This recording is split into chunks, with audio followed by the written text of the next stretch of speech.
Before we dive in, my love, if you find yourself in a situation where you're being abused in any way, please know that you don't have to go it alone. I'm putting some links to some really helpful organizations in the show notes. Reach out, find a trusted therapist or counselor in your area, contact a hotline, and take care of yourself. You are so worth it, my love. Have you ever found yourself chronically putting someone else's needs ahead of your own? Do you find it hard to make decisions for fear of someone's disapproval? Do you often worry about what others will think of you? Sometimes even to the point of not doing what you want for yourself. Being in relationship with others is a vital part of being alive, crucial for our health and wellness. And while being connected with others can be a beautiful source of joy in our lives, if our thought habits lead us into codependent thinking patterns, our relationships can come to feel exhausting, overwhelming, and draining as we give too much of ourselves away in a vain attempt to please or control another human. Today, we'll talk about the concepts of independence, autonomy, and codependence in the first episode in a wee series of episodes about codependence and self-love. Keep listening, my darling. This is a juicy topic. You're listening to Feminist Wellness, the only podcast that combines functional medicine, life coaching, and feminism to teach smart women how to reclaim their power and restore their health. Here's your host, nurse practitioner, functional medicine expert, herbalist, and life coach, Victoria Albina. Hello, my love. I hope this finds you doing so well. One of the amazing things that's been coming up for me a lot in my daily breathwork meditations are my old relationships. I think part of it may be the time of year, the place I'm at in my life, what's going on astrologically, and the fact that my romantic relationship now is so good, so stable. And I know how to manage my mind now. So I ask for what I want and need, say what I want and need, and give myself what I want and need.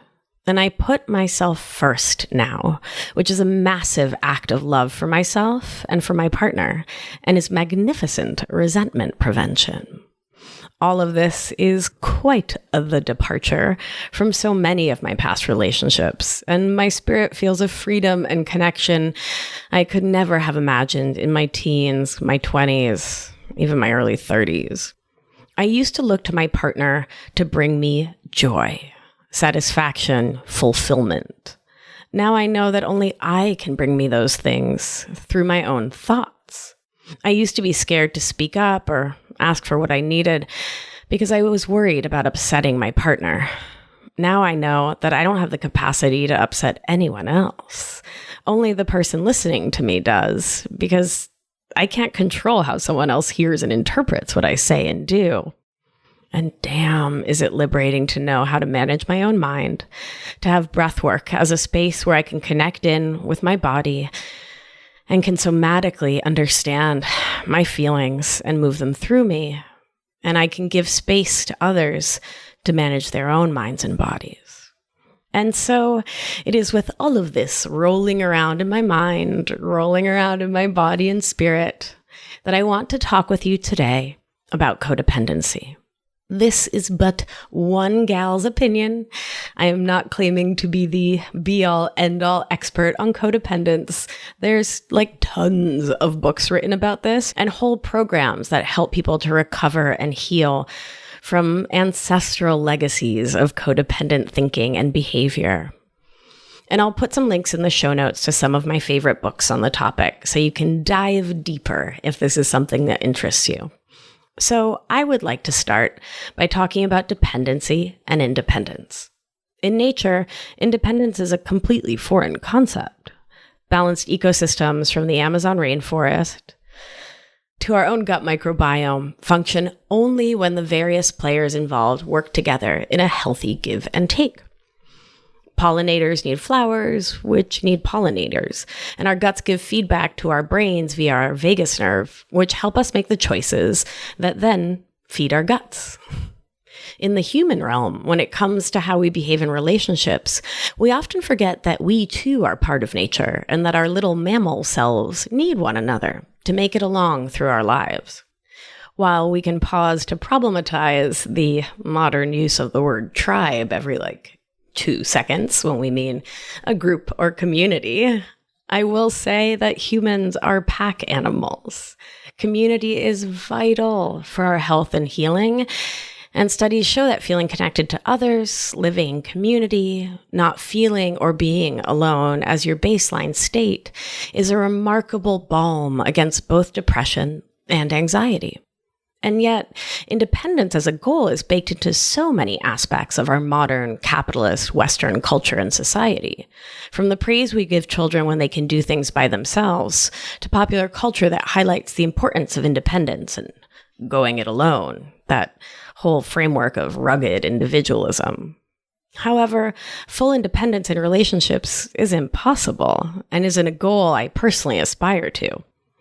Something I both see in my life coaching clients and have lived myself, and one that many of us raised as women can relate to, is the extreme opposite of independence: codependency. The co meaning that we base how we feel on how someone else feels, or rather, our interpretation, assumption, and projection of what that other person feels or may feel.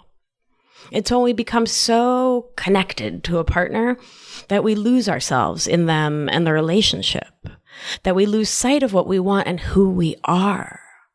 When we forget that our thoughts create our feelings and thus drive our actions.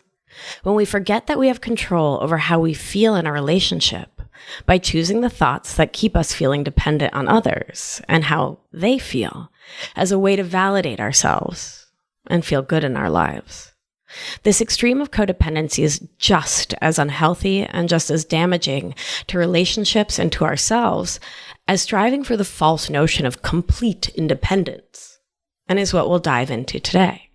What I'd like to explore with you today, my loves, is how to understand relationships in terms of autonomy instead of independence, some signs of a codependent relationship, and the thought errors that can underlie codependence, and how to start shifting our thinking from unhealthy codependency to healthy interdependence. To start, if part of you is wondering if I'm really suggesting that independence in relationships is not awesome, I would ask you to stay open to thinking differently about some of the vocabulary that we use around relationships. I would also ask you to consider whether or not you're singing that Destiny's Child song in your head about independent women, because I know I am right about now. So much of the messaging we get about what it means to be an adult, to grow up and come of age, centers around being able to accomplish tasks and make decisions on our own. While there's a lot to be said for being able to have control over our lives, I want, for our purposes today, to think of this as autonomy rather than independence. Autonomy literally means the right or condition of self-government, which has to do with you making decisions for your life, for you, keeping your focus on yourself and what you want and need in this beautiful lifetime, leaving aside your worries and thoughts about how others will react, what they'll think or feel, and how they'll act in their own lives, if you manage yours the way you want to, for you. Independence as a concept has more to do with others than with ourselves. Independence says, I don't need you. You can't control me. Whereas autonomy says, I can do this, and I'm doing it for me. The difference there is subtle and important. If I declare that I am independent, I am defining my position in terms of others, more specifically as not needing others. In my mind, I see a teenager, arms crossed, who can do things by herself, thank you very much. When I define myself as autonomous, I am only speaking about and for myself. I am literally self-directed or self-governing. I can handle myself, but that doesn't mean I won't accept or ask for help and support from others. When I think of autonomy, I see myself standing tall, confident, open, a fully embodied emotional adult. I understand that my thoughts create my feelings and your thoughts create yours. In relationships, we, by definition, seek the support and help of our friend, partner, spouse, roommate, coworker. If we didn't, at times, look to one another for a boost, for words of support, for intimacy, or for help reaching the top shelf, then we wouldn't be in a relationship at all. So the idea of independence in relationships doesn't quite hold water. Autonomy, by contrast, leaves space for partners in a relationship to value, show up for, and support each other without giving up their own ability to self-direct and self-govern. Now that we have some shared language, my loves, I'd love to go into more detail about what codependency looks like. Before we get into the nitty-gritty, though, I want to invite you to join me in a little exercise. This one will be particularly easy if you're riding public transit or chilling on the couch. But if you're driving, either pull over or maybe skip this one. So I'll invite you to start by closing your beautiful eyes and bring your attention to your breath. Feel your breath move in and out of your body, through your nose, down your throat, and into your lungs. Feel your breath moving back out. Do this a few more times. In and out.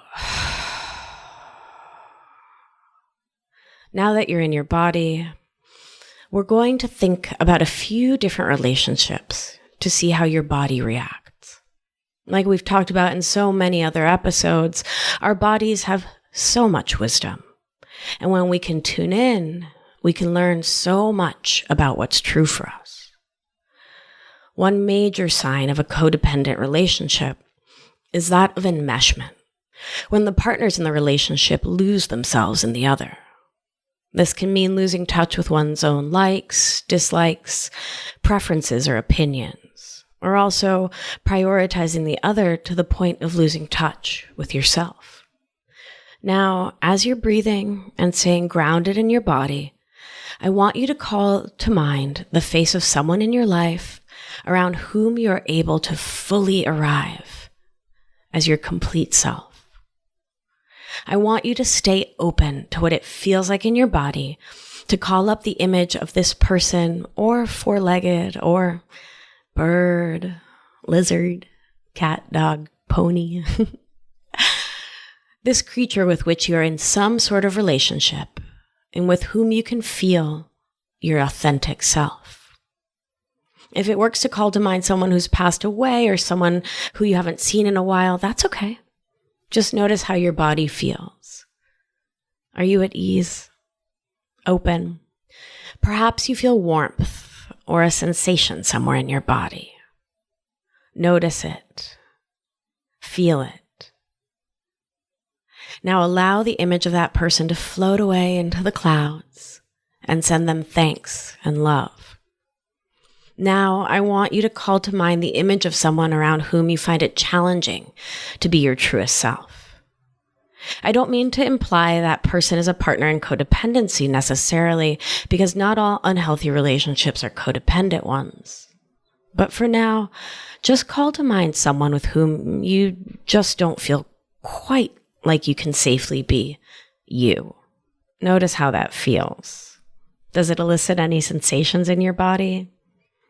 Pay attention to your body's wisdom and the interplay of body and spirit here.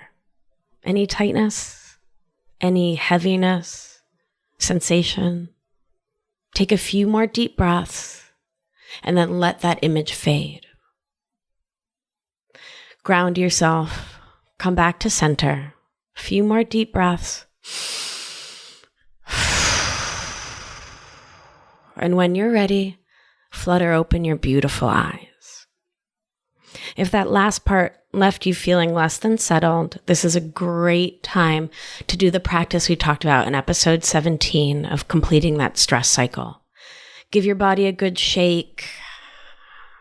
Maybe cross your arms over your chest and hug yourself.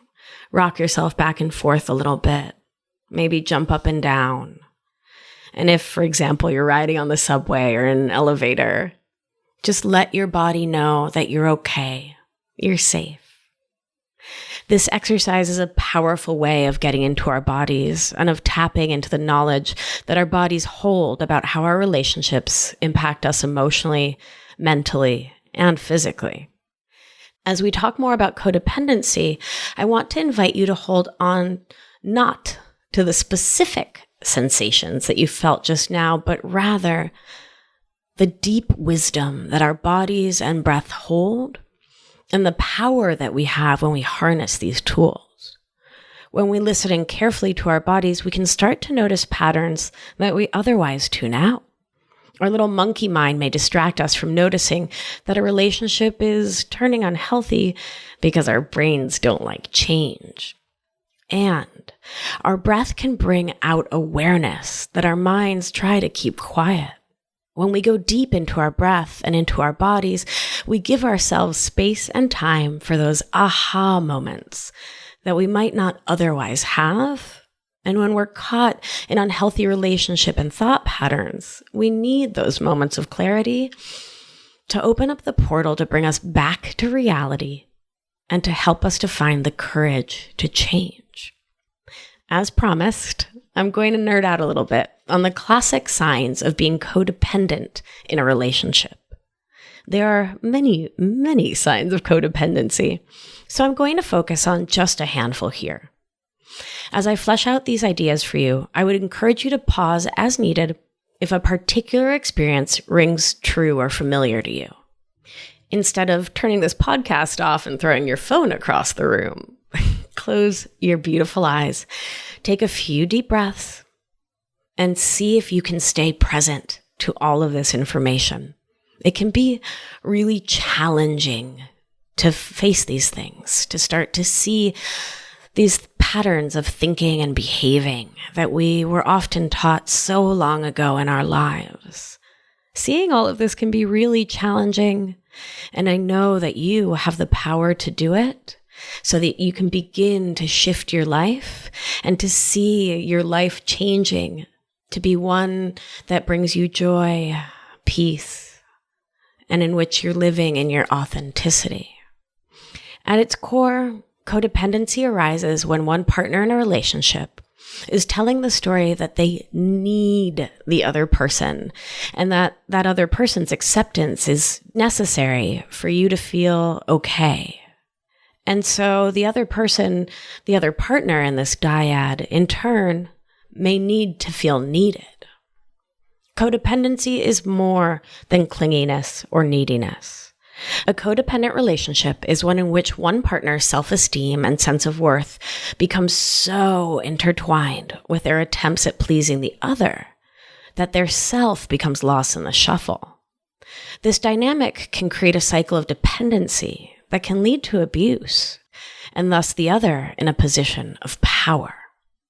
Often the thought, if I, then they, is the driver for someone to act in a codependent manner. And this plays out as, if I just stay home tonight, even though I want to go out, then he'll be happy I'm home. Or if I buy the dress that she likes, even though I don't love it, I don't feel great in it, then she'll compliment me and then I'll feel great and then she'll feel great and maybe we won't fight tonight. Or if I move to Boston when I really want to take that position in Philly, then he won't feel abandoned by me. If you've listened to this show before, then you know where I stand on this kind of thought habit. It's bound to bring you pain and disappointment because only our own thoughts can make us feel anything, no matter what someone else in our life does.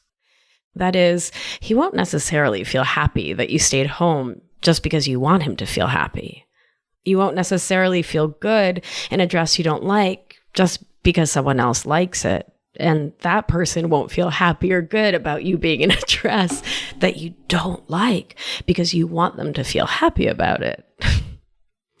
And he won't necessarily feel supported and not abandoned if you don't take the position in Philly you really want and stay close to home, unhappy that you're there and not following your dreams. You feel what you feel because you think it, and so do other people. Trying to manage other people's minds for them never works out in the end, and attempting to do so is a recipe for unhappiness. especially when we abandon ourselves in the process. And this can often be seen when folks merge identities or get enmeshed, as it's called in some corners. In the case of merging identities, one or both partners in the relationship begin to lose themselves in the likes, dislikes, preferences, or opinions of the other to the point where the self is lost. Let's not confuse this with developing a love of French cuisine after a partner introduces us to it, or picking up jogging when we see how much our friend enjoys it. Rather, in a situation of codependent thinking and behavior, a previously autonomous self with defined preferences, likes, and dislikes loses their connection to those preferences and gives themselves over entirely to the preferences of another in order to attempt to keep the other person happy or satisfied, or, worst case scenario, to stave off abusive behavior. In this situation, the codependent partner has given up their autonomy, their ability to self-direct what they like, in favor of letting the other have control. For all sorts of humans, and particularly those raised as girls or assigned female at birth, the message about pleasing others above all can be hard to ignore. When we are told that our job is to keep others happy, we can fall into the trap of focusing so much on the happiness of others that we can backburner or deny entirely the things that bring us joy and happiness, or can come to accept things that, in reality, cause us harm and suffering, that leave us feeling separate from ourselves and our identities. I remember one relationship I had in the very early 2000s when I was living in Boston.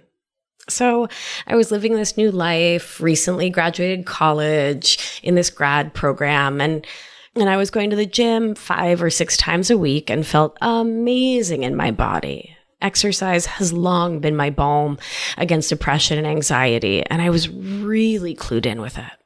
The person I was dating kept criticizing this habit and said that they didn't think highly of, and this is a quote, people who prioritize being a jock over the life of the mind. And in that moment, I gave that thought, someone else's thought about me and my self-care, what was key to living like a good life, or an intellectual life, or there was this air that this was the right thing to be doing. Sitting and reading was good, and going to the gym meant you were some dummy. Looking back, it's a very strange, it's a strange paradigm indeed. But anyway, I gave that thought priority over my own desires. I so wanted this person to like me and approve of me. So I stopped doing a thing I loved, and my mental and physical health suffered for it. My thinking was codependent. I do what they want, they'll think well of me, and then they'll be happy, and I won't be abandoned. This was completely unconscious. Let me be very clear. I wasn't consciously I'm going to stop going to the gym so this person will want to continue to date me. All of this was so ingrained in me from my family of origin, I had no idea I was doing it. And I was so focused on doing and being what I thought this person wanted me to be and do that I lost sight of my own desires. Eventually, I found myself having trouble making even the smallest decision because I wanted to make the right choice in their eyes and lost touch with my own thoughts about what I wanted for myself. I came to value their opinion of me over my own. I was neck deep in codependent thinking, and that relationship did not end well. Let's take a quick body and breath check. Hearing these kinds of stories can be really activating, and I want to continue to invite you to stay with me. So close your beautiful eyes, take a few deep breaths, and see what your mind and body tell you about the idea of merging identities. It may bring up a past or present relationship. It may bring up your family of origin, your childhood, or something that you saw your parents or aunts or uncles or others doing around you. Just notice. Give that part of you that may be activated, may be worked up, some big old love. And when you're ready, Put all that feeling on a cloud and let it go. Flutter open your beautiful eyes when you're ready. All right, my love, stay with me. Another sign of codependency in a relationship is a narrowing of the support system of one or more of the partners in a relationship. For a codependent relationship to thrive, a partner needs to give themselves up entirely to the other, to the point where individual autonomy gives way to full dependence on the other. This can literally mean not hanging out with your friends, family, or folks your partner doesn't like, usually because you're holding on to the thought that you can make that other person happy by not hanging out with, say, your college friends who they don't like. An antidote to this habit, thought pattern, or tendency is to have and to stay connected with a broad network of support in the form of meaningful and positive friendships. Friends keep us connected to ourselves and can also keep us in check if they see us giving away our autonomy to another. Now, we've all either known or been that person who disappears into a romantic relationship, especially at the beginning, when things are new and there's so much to explore. In healthy relationships, this is a phase, and as the relationship grows in strength, it expands to include the friends and family of the partners involved. When relationships stay closed, insular, it can be a sign of codependency, a sign that one partner needs to keep all other opinions and influences out so that theirs can rule the day. There's a difference between not wanting to go out with friends on a given Wednesday and feeling prohibited from doing so, either because a partner has explicitly prohibited it or because the dependent partner feels that they can't risk upsetting their person, even if only in their mind. I recently worked with a client who was in a relationship with someone in active addiction. Her world had grown so narrow, in part because she felt she had to take care of the addict in her life, words she often said to me. She would say things like, if I go out, he might use, and then he could have an accident. He could spend money he doesn't have. He might do any number of unthinkable, terrible things. So I have to stay home and make sure he's taken care of. She had come to see herself as someone who existed only to keep her addict above water, not as a self-directed or self-governing individual worthy of living life for herself. Her self-esteem rested on how well she was tending to someone else's needs. Similarly, the addict she was in a relationship with had come to believe that he could not function without his partner, and so had given up on taking care of himself in certain ways, thus reinforcing this story that she needed to caretake him.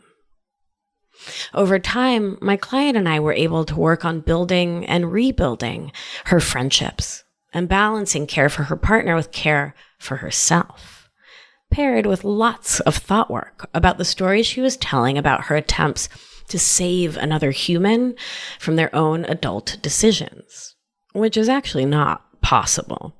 Our thoughts create our feelings and we take action based on our feelings. Whatever her partner was thinking would lead to his actions, and her desire for him to think, feel, or act in a specific way was futile.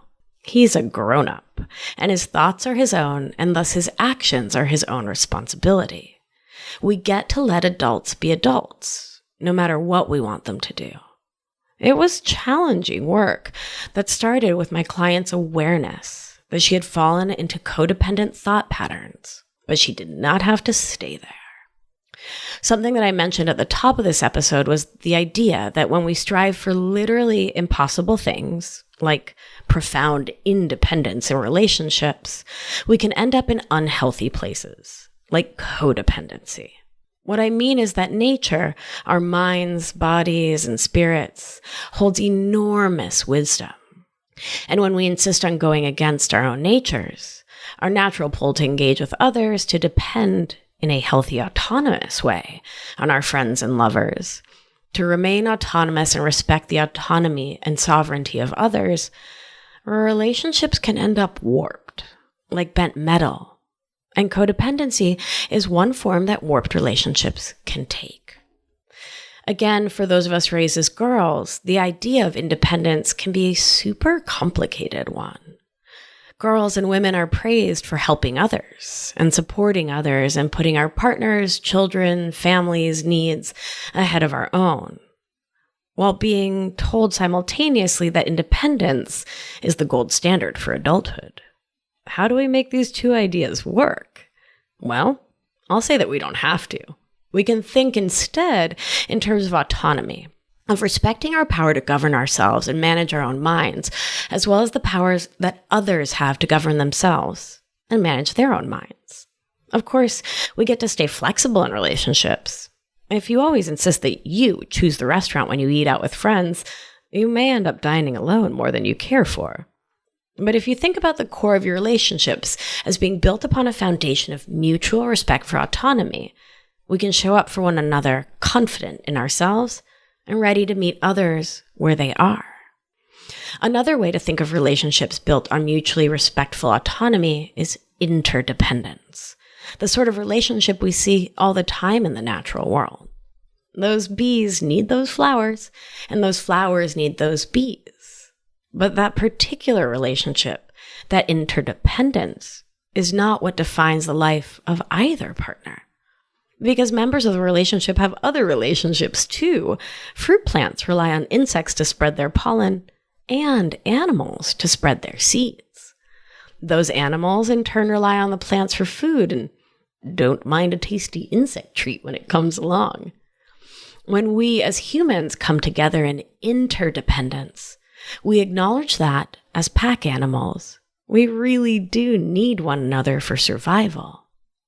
The difference here is that in interdependence, we see that we need one another in more general terms, as opposed to needing one and only one specific other human being who can and will meet our every need. No one can be your everything, and it's not fair or loving to yourself or that person to expect them to be everything for you and to meet your every need or for you to meet theirs.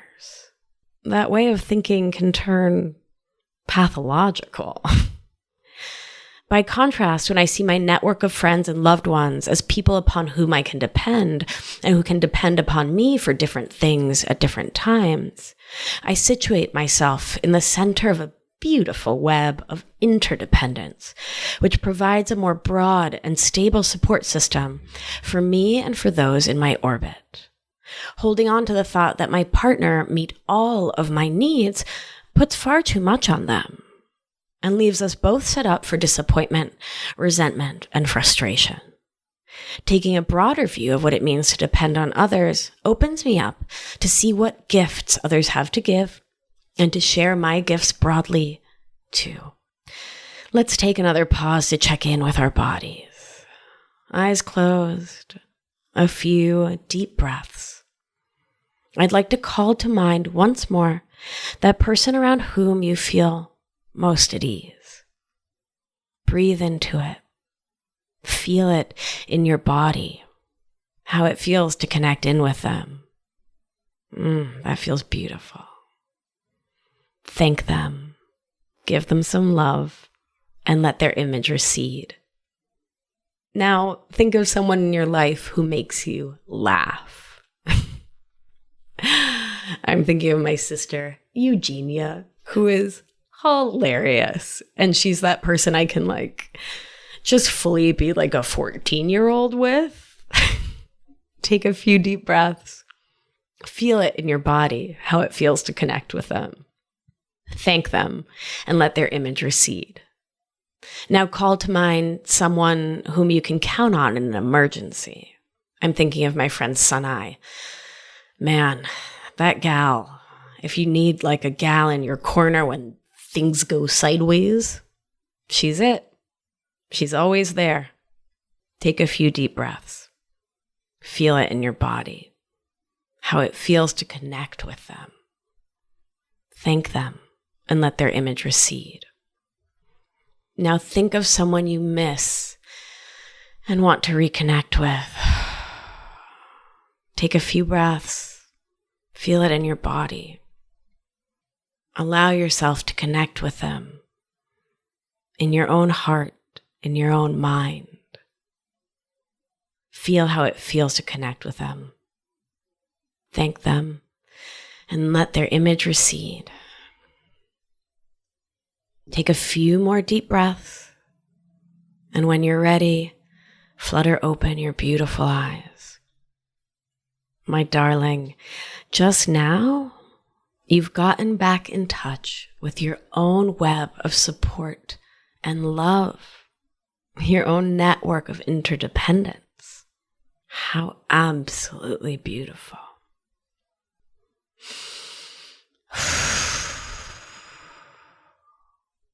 Codependency is a big topic with a lot to it. And my goal here was to shine a light on what it means to be codependent in our thinking, in our relationship. And just as importantly, to reframe relationships in terms of interdependence and to think and feel, as we did just a moment ago, about all of the people in our lives who help us build a broad network of support so we can make sure to not put too much of ourselves into any one relationship.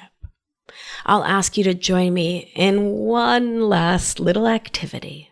Again, drivers, pull over, do this one later, or you can also just imagine this in your mind's eye and you'll likely find it quite powerful. So I want to invite you to take your hands in front of you. Interlace your fingers and grasp them tightly, tightly, tightly together.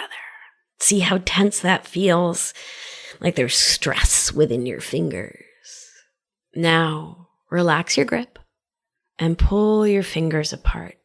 Let them slide across each other until your fingertips are just touching.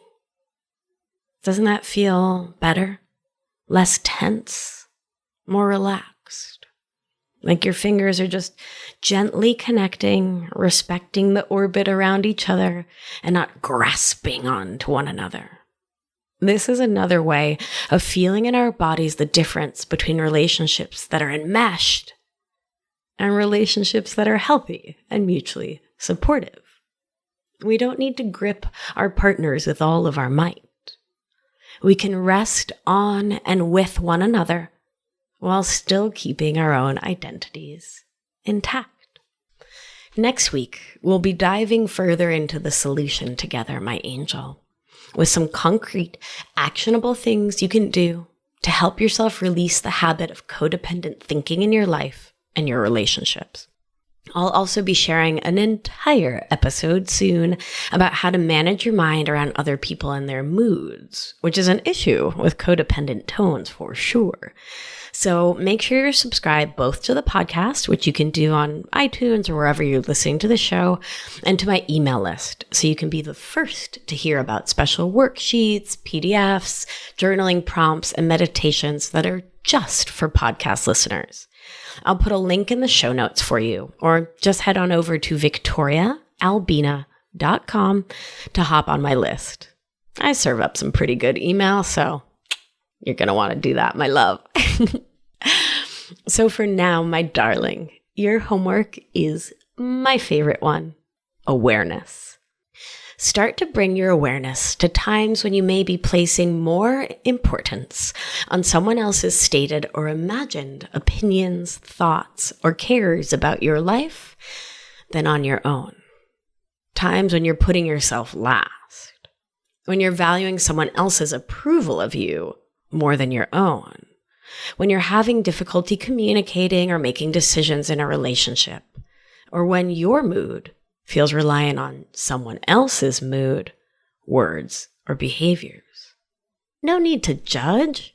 Just observe, make note, and bring yourself some extra love and attention when you feel yourself engaging in these thought, feeling, and action habits. They're just habits, after all, and habits are infinitely changeable. You're on your healing path, my love, and you're doing great. Awareness is always the very first step to change. So invite it in, even if it feels really scary. If you're looking for some more meditations like the ones we did today, to help you ground yourself, head on over to victoriaalbina.com/bodyscan to download my free short-form anxiety-reducing meditation track. And it's totally free and available for you to do every single day if you please. And it's free because I love you and your healing is so important. All right, my angel, that's it from me today. Thank you for tuning in. Thank you for subscribing to the show and getting on my email list. I don't want you to miss a thing. Remember, you are safe. You are held. You are loved. And when one of us heals, we help heal the world. Take care, my love, and I'll talk to you soon. Thank you for listening to this week's episode of Feminist Wellness. If you like what you've heard, head to victoriaalbina.com to learn more.